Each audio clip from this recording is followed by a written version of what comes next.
வணக்கம். மார்க்கெட் ஏற்றம் பெறுமா பெறாதா அப்படிங்கிற குழப்பம் எல்லார்கிட்டயும் இருக்கு.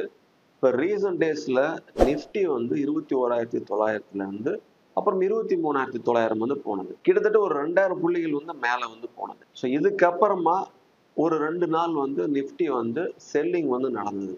ஸோ இந்த சிச்சுவேஷன்ல நிஃப்டி வந்து டெக்னிக்கலா எப்படி இருக்கு, ஃபண்டமெண்டலா எப்படி இருக்கு அப்படின்றத கொஞ்சம் நாம தெரிஞ்சுக்கலாம்.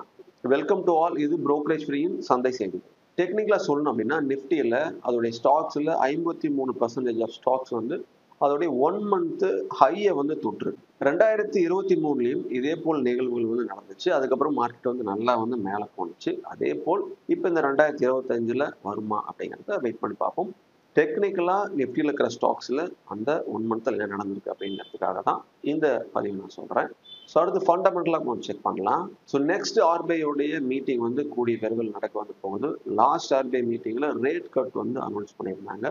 ஸோ வரவிருக்கும் அந்த மீட்டிங்கும் ரேட் கட் அனௌன்ஸ் பண்ணாங்க அப்படின்னா அது மார்க்கெட்டுக்கு சாதகமாக இருக்கும், தொடர்ந்து மேலே போகலாம். இந்த 2 காரணிகளுடைய ட்ரம்ப்போடைய டேரிஃப் வந்து இந்தியாவுக்கு என்னென்ன இருக்கும் அப்படிங்கிறத இப்போ வந்து சொல்ல போகிறதாகவும் சொல்லியிருக்காங்க. அது வந்துச்சுனாலும் அதில் இருந்து மார்க்கெட்டோட இம்பேக்ட் வந்து தெரிய வரும்.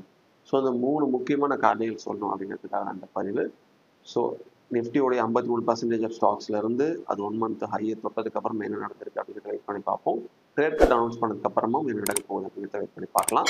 தொடர்ந்து இந்த மாதிரி இன்ட்ரெஸ்டிங்கான மார்க்கெட் நியூஸ்களை தெரிஞ்சுக்க நம்ம சேனல் சப்ஸ்கிரைப் பண்ணிக்கோங்க.